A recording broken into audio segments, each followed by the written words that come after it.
Good afternoon. Magandang araw po sa inyong lahat. Ako po si Salvador Panelo, isang lingkod bayan at isang manggagawa sa ating pamahalaan.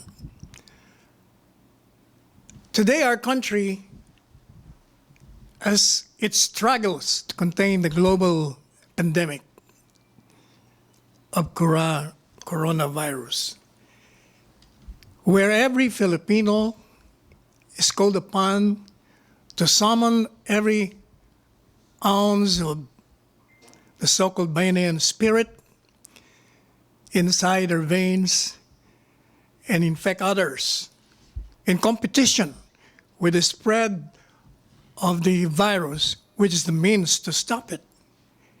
There are, however, a few nasty and unthinking bashers who are bent on criticizing the policies laid down by the national government in its war against this dreaded disease. They also malign the president as well as the cabinet members, and they nitpick with savage irrationality on the government acts and demeanor of our government officials.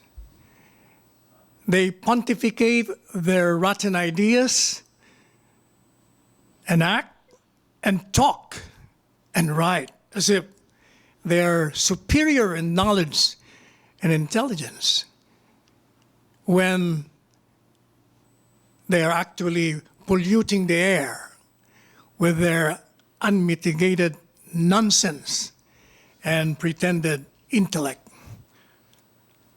We will try to analyze some issues these bashers have raised against the government and our government officials. One of them is a detained senator, Lilia de Lima, who every now and then issues a statement against this government and the president. In the April 30, 2020 issue of the Manila Bulletin, Ms. De Lima made the following comments. We need to establish better, clearer rules of engagement for the enforcement of community quarantine rules. Our police officers are expected to make situational decisions that they are not properly trained to do. She says also that since it is the first time that our police officers are enforcing a quarantine, they are not, or many of them are having problems calibrating the response, treating belligerents as threatening criminal offense. Tinutukoy po ni Senador de Lima na naka-detain ngayon dahil sa mga demanda sa kanya kaugnay sa droga na kinakailangan daw ay maliwanag ang rules on engagement pagdating po sa pag-enforce ng quarantine protocols. Palagay ko po tinutukoy nito yung mga isolated incidents, 1 or 2 or 3, na kung saan ang mga nasa checkpoint ay gumamit ng dahas.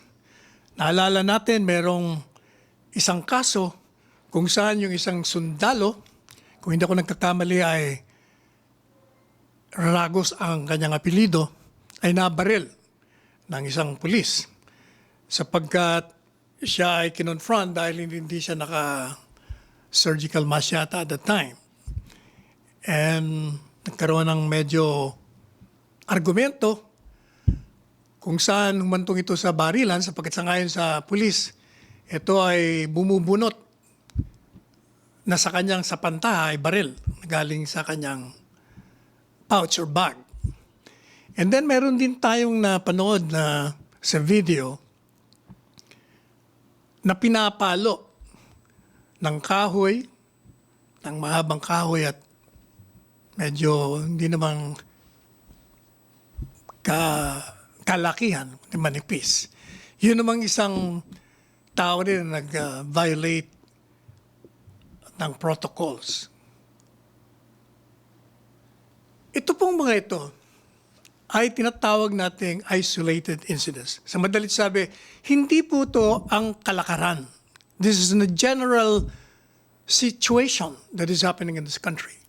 Yung pong mga pulis natin, gaya nga na sinabi ni General Archie Gamboa na PNP chief, ang mga pulis natin ay trained.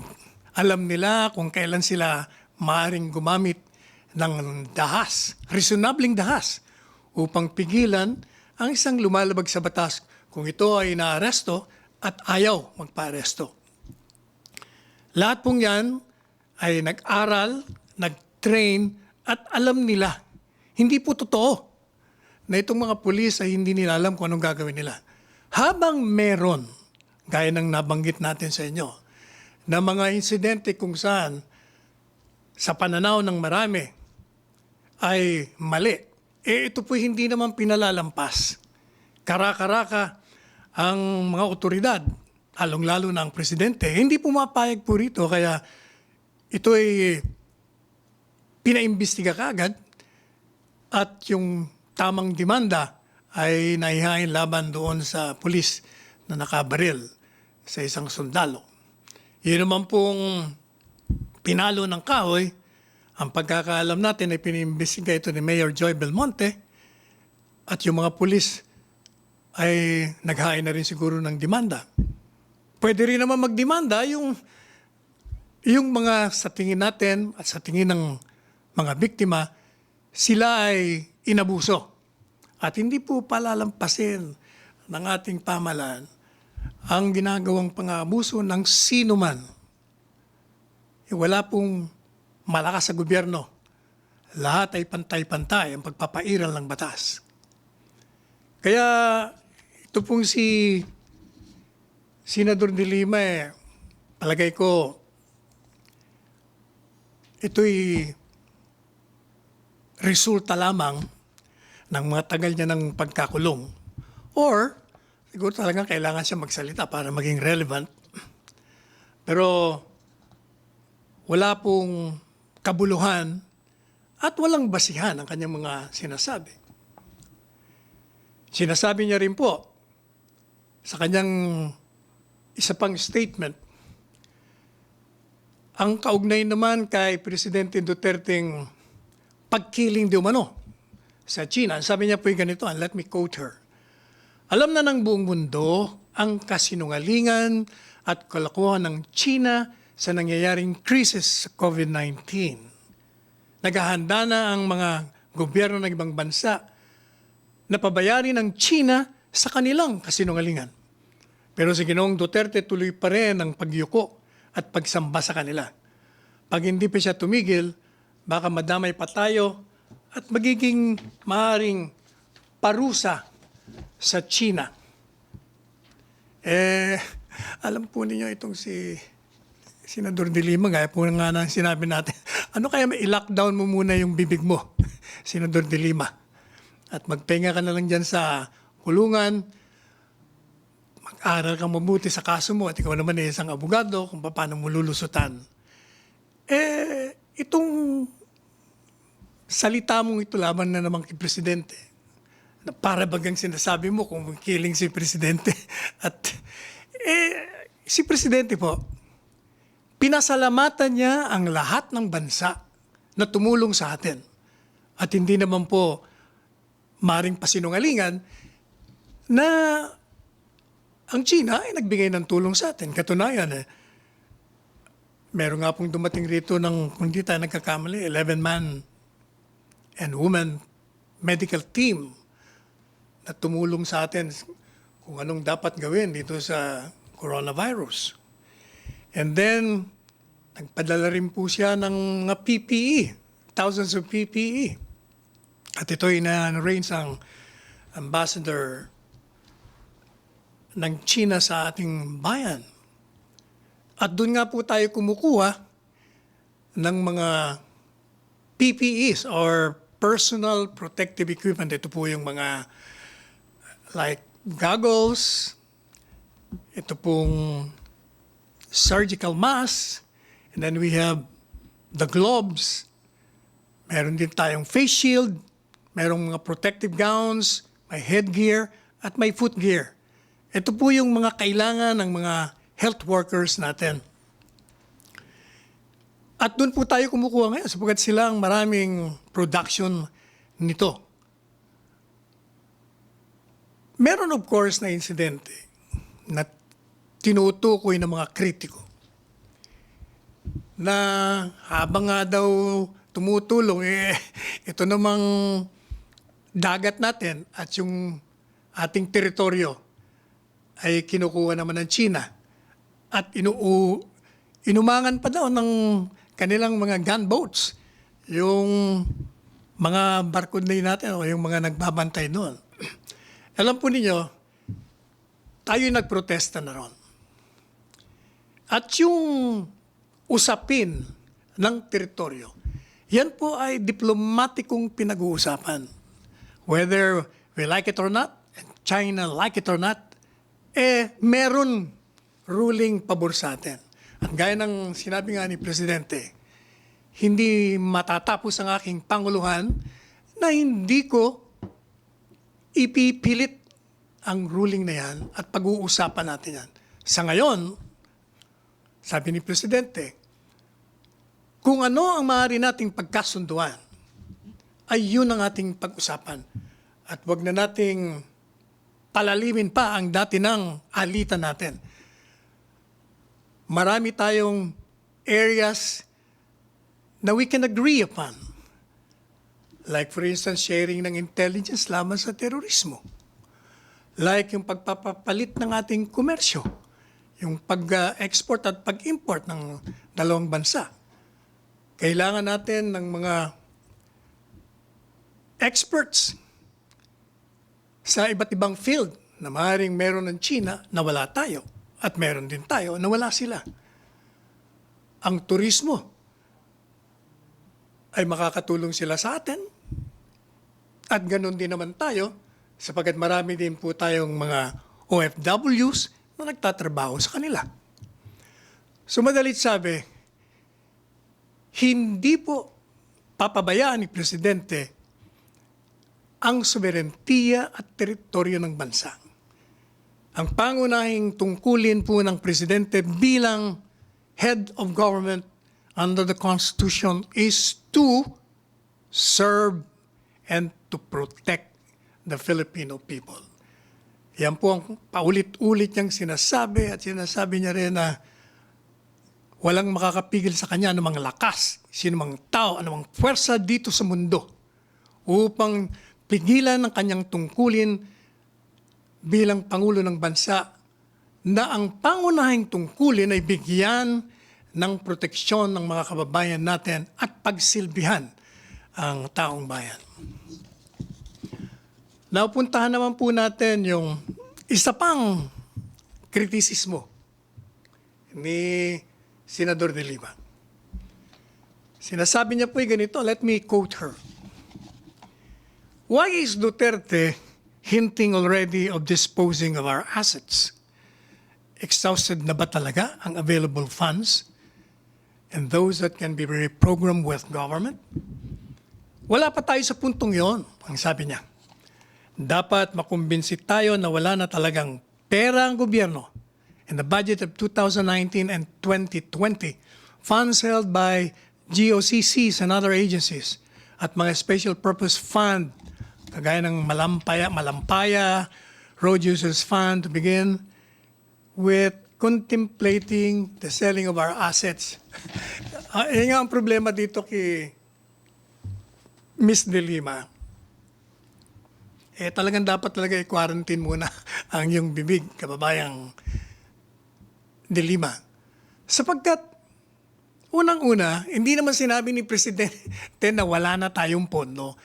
Hindi po kasi nakikinig itong senadorang ito Ang sinabi ni Presidente, our funds are not infinite.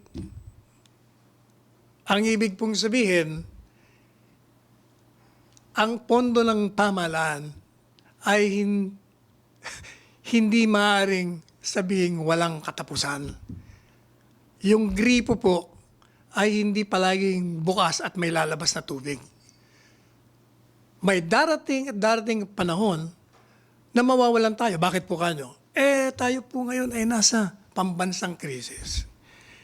Halos 80% ang hindi gumagalaw sa ating mga manggagawa, sa ating mga negosyante, ang ating mga factory.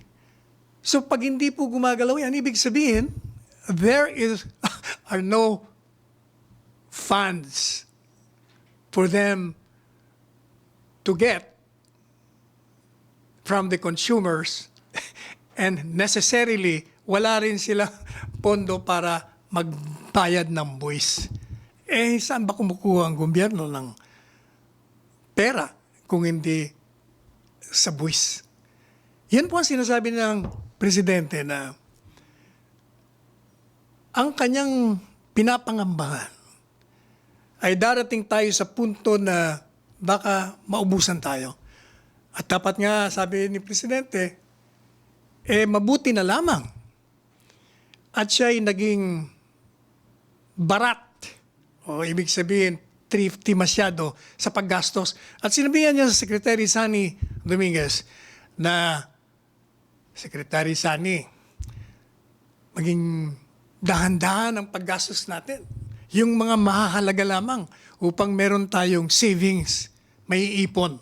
At nagkaroon nga po tayo ng savings, and that is precisely the funds that have been saved by Secretary Sani ang ginagastos natin initially dito sa laban natin sa COVID. At kaya nga tayo humingi sa gobyerno ng dagdag na pondo para itustus po natin sa labanang ito. Hindi po ba nagkaroon tayo ng batas na binigyan ng kapangyarihan ng presidente na i-realign ang mga items sa budget. Kasi po yung ating budget, meron yung mga specific items. Sa bawat departamento, nakalaan yung kanilang pondo. Ang ginawa po ng Kongreso, binigyan ng presidente ng kapangyarihan na pwede niyang kunin yung allocated funds sa isang departamento at ilipat niya upang gamitin ay pangtustos dito po sa laban natin sa COVID. Yan po ang ginagawa natin ngayon. Kaya nga po nakita nyo, nagkaroon tayo ng pondo ng 18 ilang bang magkano yun, nakalimutan ko na. Basta yung pong pondong yun ay nakalaan para sa 18 million families ng mga informal workers na mukhang sa tingin natin at gaya ng mga sinasabi ng mga gobernador at mayor, mukhang kulang yung ibinadget natin dyan simply because yung pong listahan na nakuha naman ng DSWD ay kulang din. Kaya ngayon, meron tayong additional na hinihingi sa gobyerno upang pondohan yung mga hindi nakatanggap. So, mali na naman dun si Senadora de Lima. Sa tingin natin kasi nga kawawa naman, naawa rin tayo, pero this cannot be an excuse na magpapaalagwa ka ng mga salita na laman sa gobyerno nang walang batayan. Sapagkat unang-una, pag ikaw'y pinakinggan at napaniwala mo ang isang segment o ilang grupo o Pilipino, ay ikaw'y lilikha ng pangamba at pagkatakot kasi sasabihin mo, wala na pala tayong pera. O hindi mag-create ka ng social unrest. Kaya mali po yan. Kaya nga palagi natin sinasabi, yung pong mga mamamayan natin na mahilig sa social media, yung mga nagpo-post ng kung ano-anong mga pananalita, mga pahayag na walang katotohanan, na lumilikha lamang ng pangamba, ng tuliro, pagkatuliro, narratives that are not only false, but they create panic, fear, and anxieties. Ito yung mga dapat po gamitin natin yung ating discernment na tinatawag. Huwag tayo karakarakang maniwala. Palagi naman po tayong, ang gobyerno naman ay araw-araw lumalabas at nagbibigay ng mga pahayag. Pakinggan niyo po si Presidential Spokesperson Harry Roque everyday. Sinasabi niya kung anong mga napag-usapan namin dun sa IATF or Interagency Task Force for Emerging Infectious Diseases. Ito po ang policy-making body na gumagawa ng mga patakaran, mga alituntunin, palatuntunan na ipaiiral naman, ipatutupad ng chief implementer na si Secretary Carlito Valdez. Apart from that, yung pong mga cabinet secretaries ay nagbibigay din ng kanilang mga pahayag kaugnay sa specific assignment nila. Doon po kayo makinig bago po kayo mag-post o repost o i-share yung narinig niyo na wala namang katotohanan. Antayin nyo na lang po muna yung mga sinasabi ni Presidential Spokesperson Harry Roque kaugnay sa pagpapatupad ng mga patakaran na pinaiiral ngayon at ibinaba ng IATF. At pakinggan niyo po ang Pangulo ng Bansa. Sapagkat if you have not noticed it yet, halos every other day ay umaharap si Presidente upang maghayag sa bayan. He addresses the Filipino nation almost every other day and report to us what actions that the different agencies of the government have undertaken to respond to the problem at hand, which is the coronavirus crisis. Yun po ang pakinggan natin. Huwag tayong padalos-dalos sa ating paniniwala. Now, sino pa ba itong mga, I will describe them as nasty, unthinking basher. Kung baga sa Pilipino, bastos at hindi nag-iisip ng mga tumutuligsa. But don't get me wrong, tayo po, ang pamahalaan ay bukas sa kritisismo, lalong-lalo na constructive criticism. Kaya nga po na sinabi na natin nung una pa, kung meron kayong nakitang masama, ay di sabihin nyo na at the same time, sabihin nyo kung anong mas maganda.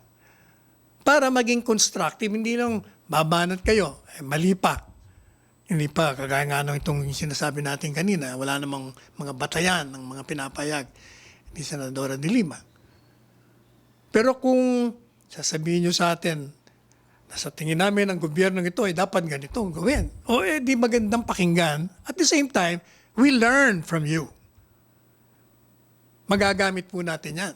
Ang pinakamahalaga po dyan ay yung kabutihan at pagtatagumpay ng ating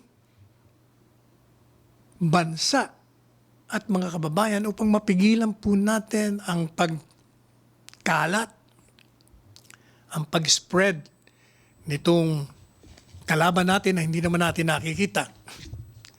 Alam po, yan ang problema rito sa kalaban natin. Sabi ni Presidente, tayo mga sundalo, lalabanan natin doon. Sabi ko po sa sarili ko nung marinig ko siya, tama yon, tayo mga sundalo, pero idadagdag ko po ron, tayo rin ang mga kalaban. Tayo na yung magtatanggol, tayo pa ang pagtatanggol natin ng sarili. Bakit po kano? Sapagkat gaya po ng sinabi ng mga scientifico at mga health experts, bawat isa sa atin ay carrier. Ibig sabihin ng carrier, tayo po ang nagdadala ng virus. Hindi natin alam kung saan ang gagaling o kung saan manggagaling. Alam natin, naririyan ang kalaban. Kasi nga virus invisible to the naked eye. You can't see it. And yet, ito po ay airborne. Kumpirmado na nila yan. That is precisely why tayo po ay nagmamas at naglalagay ng face shield upang maproteksyonan yung ating mga mata. Sapagkat daw ito pong virus na ito, pag airborne at pag kumapit sa iyong bibig, sa iyong mata, sa iyong kamay, alam mo naman ang kamay natin, kadalasan hinahawakan natin yung ating muka, ang ating bibig. Parang natural yun na palagi tayong humahawak ng mga mukha natin. Kaya nga, ina-advise pa rin na mag-gloves ka na rin. Para kahit na mahawakan mo kung anumang bagay na mayroong virus, pag tinanggal mo yung gloves mo, maghuhugas ka pa ng kamay, protektado ka. Madalit sabi, the only way to fight this virus is to fight ourselves. Meaning, kailangan may disiplina po tayo. Sapagkat napakadali lang naman talagang labanan. All we really have to do is to wash our hands frequently. Hindi constantly. Kinukorek ako ni Dr. Panelo. Sabi niya, Dad, wag mo sabihin constantly. Parang wala nang tigil. Wala nang tigil. Frequently. Ibig ko naman sabihin ng constantly. Yung maya't maya. Kasi ako po yun ang ginagawa ko kahit sa loob ng bahay. Kasi kung minsan nakakalimutan ko rin, humahawak ako sa railing. Humahawak ako sa doorknob. Hindi naman lang kaming dalawang Dr. Panelo nasa bahay. Nandun din yung aming kasambahay. Nandun yung driver niya, pumapasok din. Hindi mo alam kung may dala rin ng virus yon. Meron pa naman kaming anak ni Dr. Panelo, si Dr. Angelo, na frontliner dyan sa URM. Kaya napaka-stricto po namin. Kaya kita niyo po yung aking driver na si Sandy Amagan. Na-COVID. Kaya akala tuloy ng maraming mga kaibigan natin sa Malacañang press corps, pati tayo, nadamay na. Hindi po sapagat yung aking driver na si Sandy, hindi ko na po nagamit o nag-drive sa akin 20 araw or 20 days bago siya nagkasakit. So wala po kaming contact. But ang magandang balita po doon, bilib din ako sa driver kong si Sandy. 3 linggo, nag-umpisa sa Amang Rodriguez, and then nilipat sa lung center na akala namin i-intubate. Akala ko seryoso na. Pero lumaban. Palabas ho siya ngayong araw na ito from the lung center sapagkat nagdalawa na siyang test negative. Ibig sabihin, nag-survive siya. And after that, siyempre hindi pa rin natin mapapamaneho ito. May 14 days quarantine na naman to. Ganun po kasi katindi. Hindi naman siya lumalabas din naman, hindi nga nagre-report. Tingnan niyo po si Sunny Angara. Nakaligtas siya nung una niyang COVID. Ngayon daw nakabalik na naman sa positive. Yan kasi po ang problema nga dyan. You may be positive after a while, gumaling ka, pero hindi ibig sabihin forever ka negative. Sapagat baka ka nga mahawaan Yun nga ang problema doon, yung pangahawa. Hindi mo alam kung saan manggagaling. Kasi yung virus na yan, kumakapit sa semento. So yung pong pag tayo lumalabas. Nung isang araw nga, galing ako dito, nung magprograma tayo the first time. Pag uwi ko sa bahay, sabi ng aking anak na si Dr. Angelo, Dad, yung sapatos mo, nakalimutan ko. O nga pala. So I have to leave my shoes. Kaya iba ho ang aking ginagamit na shoes panlabas at panloob. Sapagkat yun hindi mo alam kung ano yung dinadaanan mo, kung may virus yun. Incidentally, marami yung nag-comment nung programa natin nung Friday. Bakit daw naka-surgical mask pa ako? Tama nga naman. Sapagkat ang layo naman ng mga technician sa akin. Siguro, how many meters kami? Must be may itong siguro 20 feet kami rito. 20 feet ang layo. 12, more. Maka 24, maka 30 feet pa. Kaya lahat naman po sila nakamaskara. So, medyo libre na tayo. And that reminds me, speaking of distance, yung pong physical distancing. Initially, the World Health Organization said that 1 meter distance, ibig sabihin, ganyan, kalayo. Safe ka na. Pero later on, naging pong 2 meters or 6 feet. Abay, pero kaninang umaga, nanonood po ako dyan sa BBC, CNN, merong bagong findings. Pinakita pa, meron pa akong graphic na ang safe ngayon ay hindi na po 2 meters. Sinasabi doon na kailangan 9 feet na or more than 2 meters na yon. 4 meters na siguro yon. Kasi daw yung virus, pag yun umubo ka o nabahin ka, yung takbo nun, umaabot ho ng malayo. Kaya nga napakahalaga talaga nung mask. Kasi kahit buka, you cough, or you sneeze, at least nakakover yung bibig mo, so confined yung virus. Ikaw lang mabavirus, hindi yung kapwa mo. In fact, sinasabi pa rin din na kahit daw po tayo nakamask, kagaya po nito halimbawa ganito, at tinuruan pa nga tayo kung paano ang pagsuot, dapat yan, isasarado mo dyan, pati rito, and then ka-close mo. Pero, if you will notice, meron pa rin ritong daanan sa both sides. Kaya sinasabi po ng mga eksperto, kahit na meron kang mask, hindi ka pang sure masyado na protected ka. But, ang risk is much less kesa wala. Kaya nga po, yung, sayang hindi ko nadala na, iwan ko sa kotse, may face shield, o kaya tsaka itong goggles, para, buti itong goggles ay masikip. Kaya pag ito'y sinusuot ko, pag tinanggal ko, markado na yung buong mukha ko. Para nga, dahil yung airborne nga yung virus, hindi mapupunta sa mukha mo. Kaya talagang tayo ang sundalo, tayo rin ang kalaban. So the real principle talaga ay protect yourselves and you protect others. Sapagkat kung yung sarili mo ay bigyan mo ng disiplina na i-observe ang lahat ng protocols, pag-uugas ng kamay, pagsusuot ng maskara, ng goggles o face shield,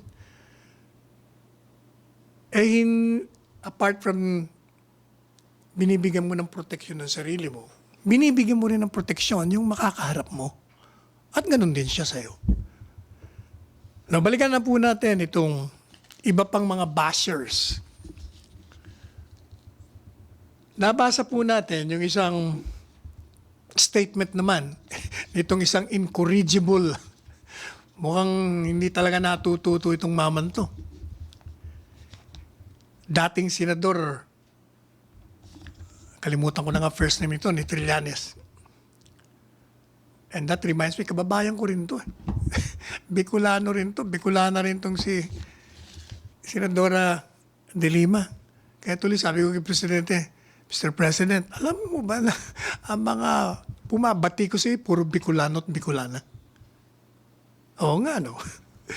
Nandyan yung binanggit ko sa inyong dalawa. Nandun pa yung Lloyd and Nicolas ang New York. Nandun pa of course ngayon, medyo okay ng konti, si BP Lenny. Pero hindi lang naman, may Bicolano at Bicolana rin naman nagtatanggol sa kanya. Anyway, balikan po natin yung kanyang pahayag. Sabi niya ganito,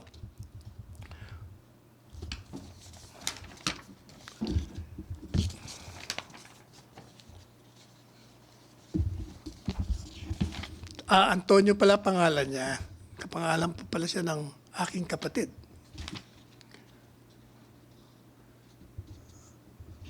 The President, ano ba ito? Imbes na martial law, ito pala yung inaano niya, binibanat niya. Imbes na martial law ang pinagpapantasyahan mo, mag-testing at pagbigay ng ayuda ang atupagin mo. Tingnan mo yung mga salitang yan. Unang-una, lagay po natin doon sa ayuda muna. Ayuda. Yung pong pagbibigay ng ayuda, yun ay pangunahing nasa isipan ni Presidente. Kaya nga inatasan niya si Secretary Rolly Bautista ng DSWD na gawang kagad ng paraan upang mabigyan ng 18 million na pamilya ng informal workers. Ang naging problema po naman kasi doon, hindi po kumpleto ang listahan ng hawak ng DSWD. Kaya nung dumating po sa kanila, at yun naman na naging basis ng mga economic managers natin para humingi ng pondo sa gobyerno, ang naibigay, kung ano lamang yung binudget mo. Lumalabas pala, merong mga wala sa listangan sa parte naman ng mga LGUs. Kaya nagkaroon ng delay. But it doesn't mean na hindi sila mabibigyan. Katunayan, hindi po ba meron nang dagdag na 5 million families na hinihingi natin ng panibagong budget para dito. Yun po yung inaatupag ni Presidente. At yun naman pong sinasabi niyang martial law. May paulit-ulit ng sinasabi ni Presidente na mulat sa pula, sinabi niya, hindi siya magdideklara ng batas militar. Hindi kailangan. Sinabi niya lamang po yun sapagkat dahil nga sa mga natatanggap niyang report na maraming mga pasaway na mga rebelding komunista na supposed to be nagdeklara ng ceasefire, supposed to be meron tayong problema kung saan hinihingi natin ang kooperasyon ng lahat ng taong bayan, magkalaban man sa partido o sa ideolohiya, na magtulungan tayo sapagkat ang survival ng buong bansa ay nakasalalay sa ating pagko-cooperate sa bawat isa. Ang ginagawa nila ay sinasalakay nila yung mga may dala ng relief goods na may mga sundalo. Inaagaw nila yon at pinapatay nila yung mga kasamang sundalo. Ay hindi po ba yon ay isang kalakaran na inilalagay mo sa panganib ang mga kababayan natin? And under the Constitution, dalawa lang po ang grounds na pwede kang magdeklara ng batas militar. Yung po ay rebellion at yung pangalawa ay invasion. Sabi of course ng mga kritiko, bakit meron bang rebellion? Matatawag mo bang rebellion yung ginagawa ng mga NPA? Alam po ninyo, naalala ko tuloy yung columnist ng Inquirer. Nabasa ko sa isang column niya. Ako'y binabanatan at bakit daw, if you remember, meron kaming palitan ng kuro-kuro ni Senador Frank Drilon. Kasi sinabi ko noon na yung droga ay maaaring gaming basis sa pagdeklara ng batas militar. At binunatan nga ako. Sinabi niya, pumili ka sa law class. Aral ka uli. Kasi dalawa lang ang pwede, rebellion at invasion at walang droga. Papaliwanag ko sa inyo kung bakit ko sinabi. Ganon din po yun ngayon. Sasabihin, wala naman rebellion na. Mawalang galang na. Yung pong rebellion, never naman pong huminto sa party ng CPP-NPA. Mulat sa pool, nung tinatagpo nila yan, diniklara nilang may rebellion. Ang kanilang pangunahing adhikain at layunin ay pabagsakin ng gobyerno at mag-establish ng communist government. In fact, their rebellion in September 23, 1972 was the reason why the late Ferdinand Marcos as president declared martial law. At nung ito po ay nilift, kung hindi ako nagkakamali, February of 1986. That did not stop the rebellion. Tuloy pa rin ang rebellion nila, hindi naman napigil yan. Habang mas malakas sila noon at mas mahina ngayon, it did not remove the threat against public safety. Ano po ba nakalagay sa lihing batas? Kung paano magdideklara ang presidente ng martial law at kung anong batayan. Nakalagay po doon, pag may rebellion or invasion when public safety requires. Ibig sabihin, kung ang kaligtasan ng sambayanan ay nanganganib at merong rebellion or invasion, pwede siyang magdeklara ng batas militar sa anumang bahagi ng bansa o sa buong bansa. Tingnan po ninyo ang wording ng Constitution. Rebellion or invasion when public safety requires it. Ang ibig po sabihin, sabi nung kolumnistang Neri, dahil ito po ang paliwanag ko kung bakit pwede yung droga. Ay ganun din ang sinasabi ko ngayon, sinasabi wala rebellion. Kahit may rebellion or merong invasion, hindi ka pwedeng magdeklara ng batas militar o martial law kung hindi nanganganib ang kaligtasan ng sambayanan. Madalit sabi, the operative word or the operative phrase na pinakamahalaga ay yung when public safety requires. Kaya yung sinabi ko noon na yung droga na lumikha ng malaking panganib sa bansa ay maaaring maging batayan ng pagdeklara ng batas militar sapagkat yun ang mahalaga eh. Yung pong mga framers of the Constitution, kaya nga inilagay yung when public safety requires, kasi kahit may rebellion ka dyan, kung hindi naman nanganganib, nag-rebellion ka sa Camarines Sur, at yung rebellion nila kumbaga, hindi naman ganun katindi. Pero talagang rebellion. Since hindi naman nanganganib yung buong kapuluan, ay hindi ka pa pwedeng magdeklara ng batas militar. Sabi ko na, itong droga ay inilagay mo sa panganib ang hindi lamang ang buong bansa, ang henerasyon. Kaya maaari kang magdeklara ng batas militar. Sapagkat yung when public safety requires, yun ang pinakamahalaga doon. Pag nanganganib ang bansa, ay maaari kang magdeklara.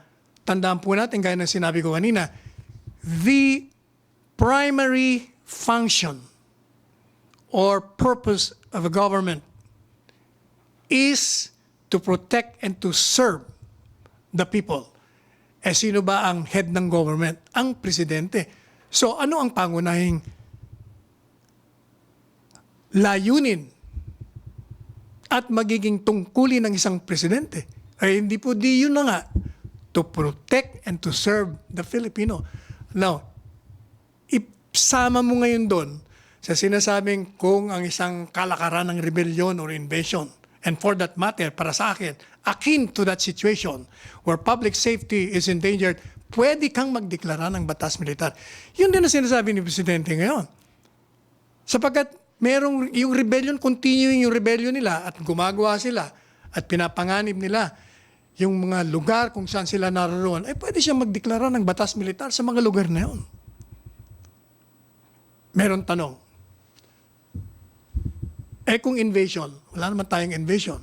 Unang-una, either or naman yun. Pwedeng may rebellion o pwedeng invasion.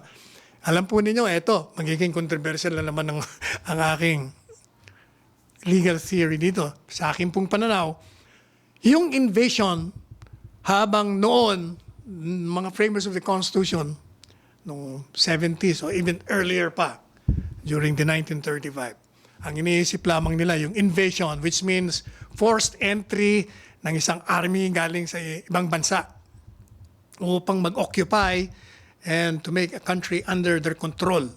Yun ang unang definition ng invasion.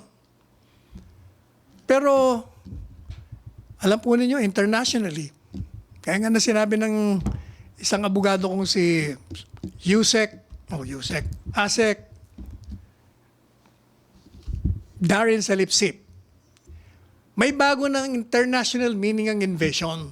Hindi lamang yun, pwede mo nang ipasok yun, gaya na sinabi ko, Presidente, no isang linggo, na it can mean the entry of a disease and the transfer from one area to another. O, tandaan po ninyo, ano bang meron ngayon? There is an actual invasion of the coronavirus disease, which is pandemic. It threatens, in fact, the entire country, yung lahat ng mga kababayan natin. So may actual na invasion. And public safety is endangered. And yun nga, di ba sinasabi ng Konstitusyon? Rebellion or invasion when public safety requires. Kaya lahat sa akin pong pananaw bilang abogado, lahat ng sitwasyon o kalakaran na maaaring parang rebellion at invasion at ito'y nagbibigay ng panganib, malubhang panganib, imminent danger sa taong bayan, pwede kang gumamit ng isang extraordinary power under the Constitution. Sapagkat yun nga precisely ang yung tungkulin. As President, you have to serve and to protect the people. Otherwise, ba't ka pa naging presidente kung hindi mo magagamit ang kapangyarihan upang iligtas mo ang taong bayan at pagsilbihan mo ito? Kaya, itong si Trillanes, alam po ninyo, sayang itong tao ito. Sapagkat pinag-aral ng gobyerno, naging sundalo, libre lahat. Hindi nga ito lumaban sa mga kalaban ng gobyerno. He didn't even fight. He was not even assigned to any battle territory involving terrorists or involving communists against the government. Opisina lang po ito . Pagkatapos, nag-stage ng coup. Yung pala, wala pang putukan, sumusurrender na. Tapos ang tapang-tapang niya magsalita, akala mo kung sinong napakalinis na tao. Samantalang, yun lamang ginawa niya na nagpapakitang wala siyang utang na loob. Lumaban siya sa otoridad.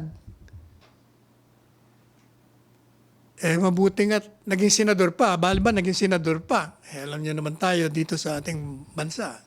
Pag naging household name ka, madali kang mahalal. Pero nung nasa Senado siya, wala namang ginawa kundi manira, mag-imbestiga na wala namang katuturan, wala namang nangyari. Lumikha ng mga istorya laban sa pamilyang Duterte, laban sa pamalaan na hindi niya naman napatunayan kung ano-anong paninira ang ginagawa niya at ginagawa hanggang ngayon kahit na hindi na siya nakaupo. Ganun pa rin ang ginagawa niya. Hindi na nga nakakatulong, nakakapirwisyo pa. Kung yung bang ginagawa mo tumulong ka na lang kung saan ka man naroroon. Makipagkaisa ka dyan sa mga opisyalis dyan upang makatulong sa mga nangangailangan sa ngayon sapagkat marami ang mga kababayan natin na naghahanap ng pagkalinga. They're asking for support because most of them do not have the money simply because they're not working sapagkat ang policy nga natin ay stay at home muna tayo. Yun. Kaya nga natutuwa po tayo dito sa mga private sectors, specifically yung pong mga bilyonaryong mga Pilipino, kagaya ni Ramon Ang, ni Tessie C. Coson, ni Peter Cuito, ni William Gatchalian, ni Andrew Tan, at marami pa pong ibang mga businessmen like Joey Concepcion, sila George Barcelon, sila pong lahat nagkaisa-isa. At ngayon lang tayo nakakita ng talagang napakalawak, napakalalim na pagtulong na ginagawa sa pamahalaan. They have raised funds, they have bought PPEs, distribute them to various government hospitals, private hospitals even, and distributed food packages, grocery packages doon sa mga informal workers. Lahat po sila. Pagkatapos, nagsama-sama pa sila, lumikha sila ng grupo upang bigyan ng mungkayang pamahalaan kung paano natin restart ang ating ekonomiya. Talagang lahat po sila nagkaisa. Pero merong mga iba, talagang yung mga pasaway na sinasabi natin, na maligaya na yata sila na bumanat sa gobyerno. Kagaya nga nitong itong kolumnistang si Neri. Balikan natin to. Kasi nakayayamot kong minsan na matalino sana ito pero hindi ko alam kung dahil sa anti-Duterte na siya o kaya sinasabing yelo siya, wala nang karaka-raka at hindi na nag-iisip na bumabanat. Like for instance, gaya na sinabi niya, hindi po ba, mamamatay ba ang presidente?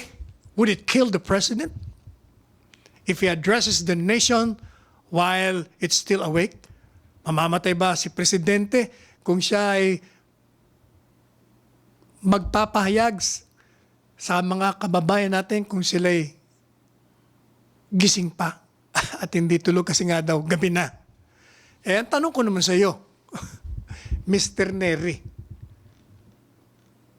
would it kill you if you stay awake at 11 p.m. or thereabouts to listen to the president? Kung makapagtanong ka, would it kill the president if he addresses the nation when it is still awake? Yun ang tanong ko sa iyo, will it kill you also if you stay awake at 11 p.m.? Would the nation be killed if the president addresses them at night? Alam po ninyo, precisely, sabi niya nga, national emergency tayo, bakit naman gami-gami? Kaya nga national emergency. So if it is a crisis, if it is a national emergency, then any time is timely. Sapagkat ang presidente ay magbibigay sa atin ng mga pahayag. Kinakailangang humarap siya sa bayan at kahit anong oras upang sabihin sa atin kung anong mga ginawa na ng mga ahensya ng gobyerno at kung anumang mga chismis na narinig ninyo ay pasisinungalingan niya at kung anumang mga tanong na umuukit sa kanilang mga isipan ay masagot niya upang maging guide sa atin. At alam po niyo yung unang-unang reklamo nitong kolumnistang ito yung pong pahayag ni Presidente, yung televised address niya, nire-replay naman po yun. So kahit na alas 11 yan ng gabi, alas 10, alas 12, kahit pa alauna naman daling araw, the following morning, lahat ng mga major stations nire-replay. Ano bang kaibahan nun? Nga ang problema naghahanap lang ng butas para makabanat. Kung umarte siya, akala mo, mas marunong pa siya sa presidente. Sabi nga ng anak kong si Paulo, abogado kong anak, hindi man siya naging alkalde. Hindi niya alam kung ano ang trabaho ng isang opisyal. Siya'y nandyan lamang sa kanyang lamesa, sa kanyang iPad, naghahanap ng pag-criticize. Alam po ninyo, tingnan nyo, medyo ginugel ko nga yung kanyang mga column wala pa ako nakita na kahit na isang papuri sa pamahalaan mula nang umupo ang gobyernong ito. Katakot-takot naman na ginagawang kabutihan itong pamahalaan sa pangunguna ng Pangulong Duterte. And yet, lahat binibira niya. Binira niya si Locsin, binira niya ako. Lahat binibira niya. Basta mga ayaw niya. Kahit na ano na lang. At na may personal pa. Hindi niya nililimit yung kanyang mga issues sa particular na subject. At naghahanap siya. Sabi niya, yung presidente nga, sabi niya, haharap, hindi pa ready. Anong hindi Kaya nga ho na late. Alam po niyo, yung March 30, Yun ang binabanat niya. Dahil meron pong, tinanong kasi ako ng media noon, magsasalita ba si Presidente? Ang sabi ko, tentative at 4 p.m. Pansamantala.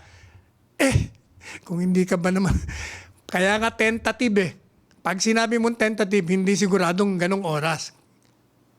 Porket nagsalita si Presidente after 7 hours, bumanat na siya. Habang ang taong bayan ay nagpoproblema kung anong makakain sa hapagkainan, kung paano sila nang kukuha ng pera, itong kolumnistang ito, ang iniisip niya, baka siya mapuyat.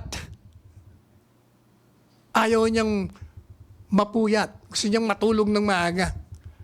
Habang ang Presidente, hindi nga nakakatulog, kaya iisip ko anong gagawin natin. Ano bang ibig sabihin niya? Ibig sabihin, pinapakita niya lamang na wala siyang empathy tinatawag. Siya ay insensitive bilang isang human being.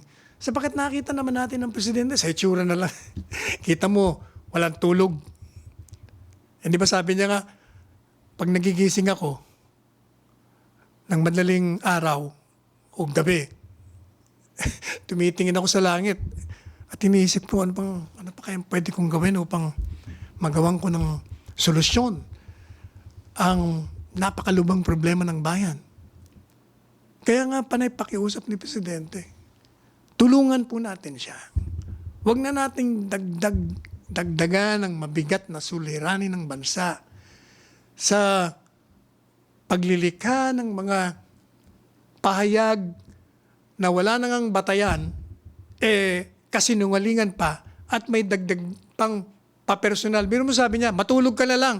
Can you imagine that kind of statement coming from this? May pinag-aralan pa naman to, Ateneo pa naman pala ito. Hinay-hinay lang po. Habang totoo na may freedom of expression, pero kung yung opinion mo naman, wala namang batayan at kasinungalingan pa, o di anong tawag doon, di inaabuso mo ang yung binigay na kalayaan ng saligang batas. Well, mukhang inabot na po tayo ng oras. Ang bilis pala ng oras. Tama na ba? 1 hour na ba tayo? O 30 minutes pa lang? 1 hour na pala yun. Ang bilis ha. Anyway, pansamantala po tayo magpapaalam. Kita ulit tayo sa Miyerkules. Ito po ang inyong lingkod ng bayan at isang manggagawa ng pamahalaan na nagsasabing magmahalan po tayo. Let us tread the path of roses at yung pong daan patungo sa bulaklak na roses, meron pong mga tinik. Alam mo po ang sekreto, yung mga tinik na yun, gawin po nating hagdan. Let us convert these thorns into steps. At dun po tayo umakyat upang makuha natin ang namumukadkad na rosas o ng kaluwalhatian. Ako po si Salvador Panelo, pansamantalang nagpapaalam. Pagpalain po tayo ng may kapal.